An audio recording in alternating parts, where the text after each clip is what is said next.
Pagi itu, di dapur sebuah rumah sederhana, Bu Ningsih berdiri di depan kompor sambil menggoreng tempe. Anaknya, Lina, mengelap meja sambil sesekali melirik ibunya. Tuh si Tati udah umur 35, masih aja ngejomblo. Gak malu apa ya tiap hari upload foto selfie kayak anak SMA. Biarin aja bu, lagian semua orang juga punya jalan masing-masing. Loh, ibu kan cuma bilang kenyataan. Kita ini tetangga, wajib saling ngingetin. Tapi kan bisa ngingetin tanpa ngejek bu. Kamu tuh masih kecilin, mana ngerti. Dunia tuh keras, kalau gak diingetin dari sekarang, ya bakal kebablasan. Tapi kan yang diingetin juga belum tentu salah bu. Maksud kamu ibu yang salah? Bukan gitu bu, cuma kadang kita ngomongin orang tapi gak tahu keadaan sebenarnya. Lah itu mah urusan dia. Ibu kan punya mata, punya telinga, masa gak boleh mikir? Tapi mikirnya kan bisa gak usah negatif terus bu. Capek loh kalau nyari ide dipakai buat nyari kesalahan orang lain. Capek tuh kalau diem aja Lin. Ibu tuh bukan nyari salah, cuma perhatian. Zaman sekarang banyak orang yang lantur. Kadang gak ngomong tuh lebih baik bu, gak semua harus dikomentarin. Kamu belajar dari siapa ngomong kayak gitu? Dari pengalaman, dengan orang ngomongin kita itu gak enak bu, aku aja pernah ngerasain. Halah, kamu terlalu baper. Dunia gak akan berhenti cuma karena kamu perasaan sakit. Tapi dunia juga jadi rusak kalau semua orang sibuk saling nyinyir. Bu Ningsih terdiam sebentar. Udah, bantuin ibu goreng tempe. Iya bu. Malam harinya, Bu Ningsih duduk di kursi plastik depan rumah.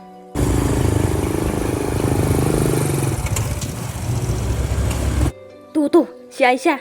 Suaminya kerja di luar kota, tapi di tiap sore yang pulang malam terus. Jangan-jangan. Ih bu, jangan mikir yang enggak.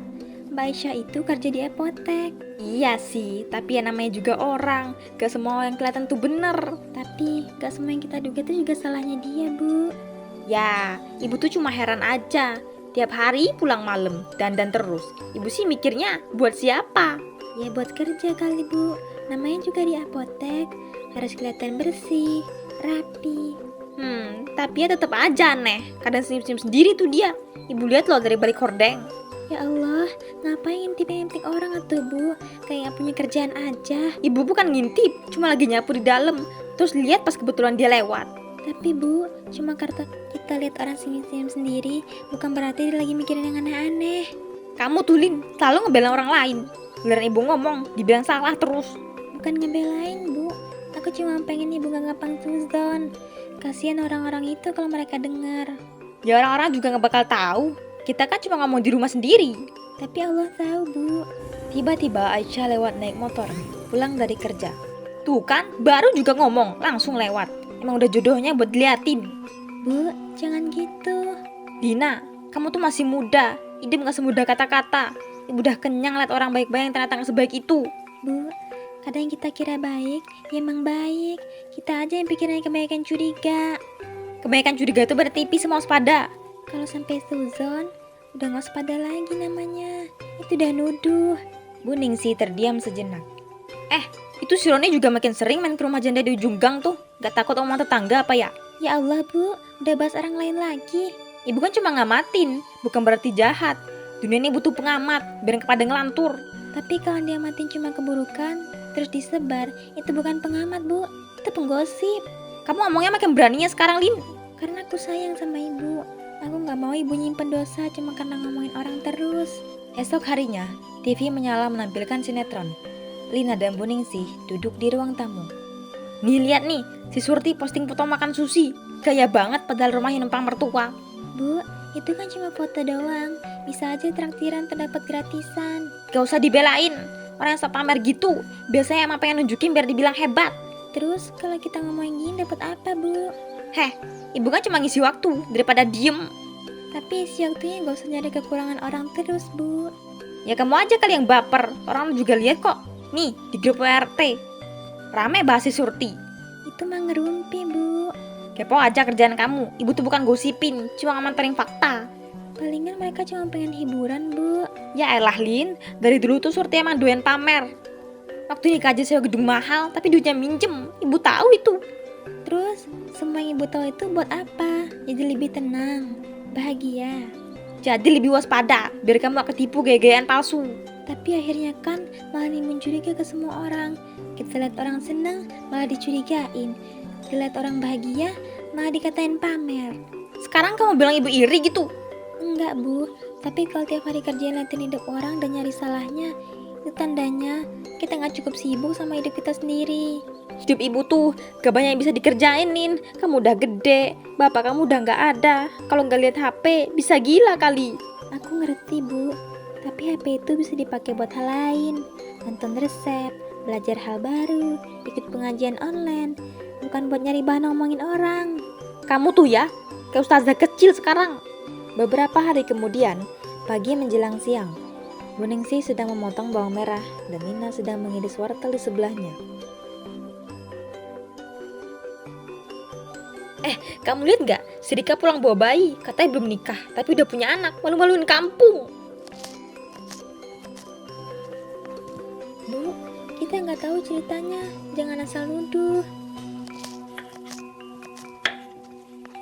Orang-orang juga ngomongin kok, ibu cuma nambahin. Tapi nggak semua orang-orang yang ngomongin itu bener, Bu.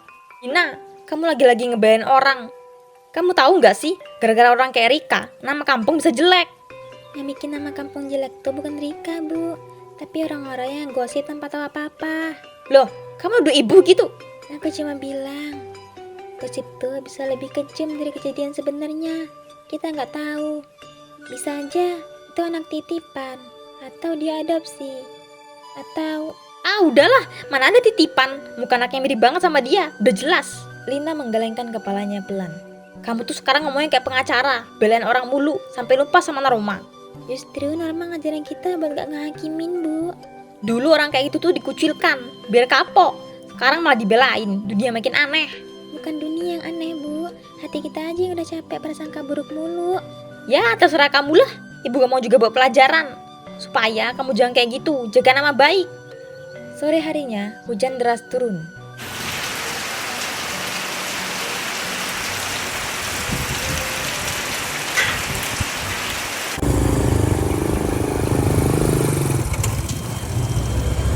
Lin, lihat si Endah tuh, baru lewat barang cowok beda lagi.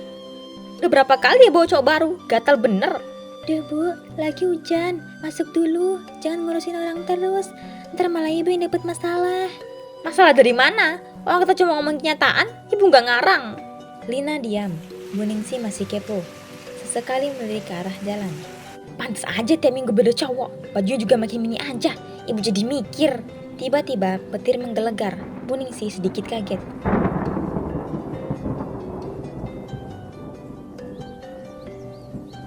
Dingin banget, Bu. Ayo masuk aja.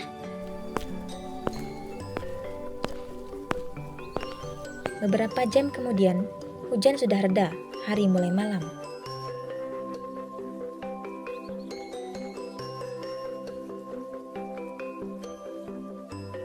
Kok gatal banget ya kaki ini? Dari sore tadi makin aneh.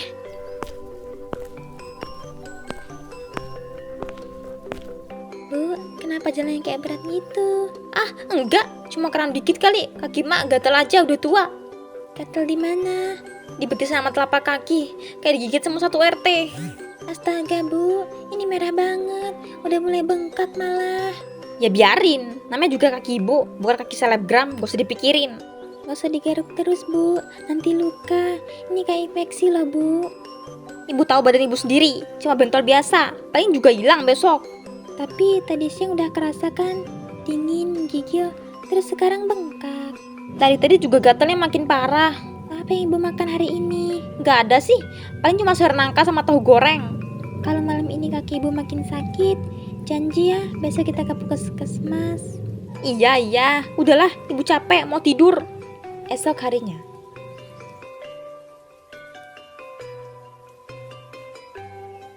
Din, kaki ibu kok sakit banget ya? Dari tadi malam ngilu, sekarang bengkak. Ya Allah, itu kenapa kaki Ibu melepuh gitu? Gatel, panas, perih, kayak dibakar. Bu Ningsih duduk di kursi, kakinya merah, penuh lepuhan kecil yang menyebar. Bu, ini parah. Kita ke puskesmas sekarang. Apa iya ini azab? Ibu kayaknya beneran alergi deh. Ibu semalaman gak bisa tidur, panasnya kayak dibakar dari dalam. Apa omongan aku selama ini? Aku siap-siap dulu ya, Bu.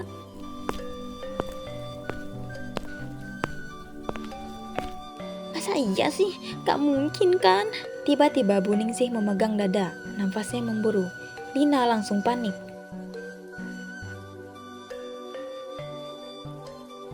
Astagfirullah, ayo Bu, sekarang aja kita pergi. Tunggu, sebelum itu dengerin ibu dulu. Nanti aja Bu, kita harus cepat.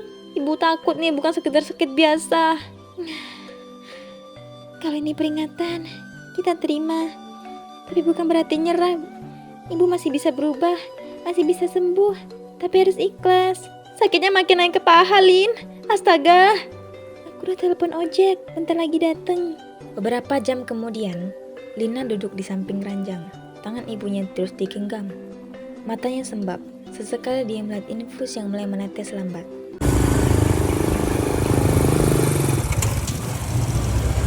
Lin, sakitnya gak nahan. Panas dari dalam. Iya Bu, tahan ya. Ini udah ditanganin kok. Nanti dokter kasih obat yang lebih kuat. Ibu takut, Lin. Ini bukan sakit biasa ya. Entah. Tapi tadi dokter bilang ini kayak infeksi kulit berat. Mungkin karena luka yang ibu garuk terus. Enggak, ini lebih dari itu. Ibu ngerasa kayak dibakar dari dalam. Istighfar Bu. Ya Allah, astagfirullah, astagfirullahalazim. Ibu nyeselin semua yang pernah ibu gunjingin, semua yang ibu hina. Bu, Allah masih kasih kesempatan. Ibu masih bisa tobat. Ini mungkin peringatan, bukan akhir. Ibu malu mau ketemu sama mereka. Sampai minta maaf dari ibu ya. Iya Bu, aku bakal temuin. Dokter masuk pelan, memeriksa infus dan luka tanpa banyak bicara. Wajahnya khawatir tetapi ditahan. Setelah selesai, dia menepuk bahu Lina pelan dan keluar.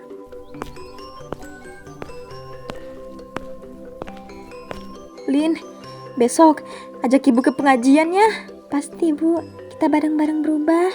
Mulut ini udah terlalu banyak dosa. Yang penting sekarang hati ibu udah sadar. Ibu pengen denger ayat, bukan dengerin aib. Insya Allah Bu, bisa kita mulai lagi dari nol. Sekarang istirahat dulu ya Bu, kita butuh tenaga buat besok. Iya.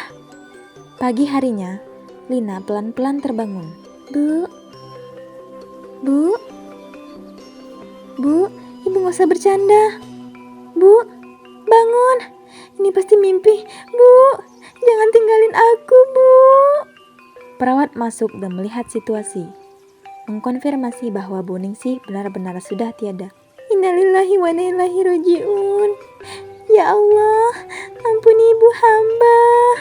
Perawat hanya bisa menatap iba. Di meja kecil samping ranjang, ada sebuah mukena milik Bu Ningsih yang sudah Lina siapkan semalam.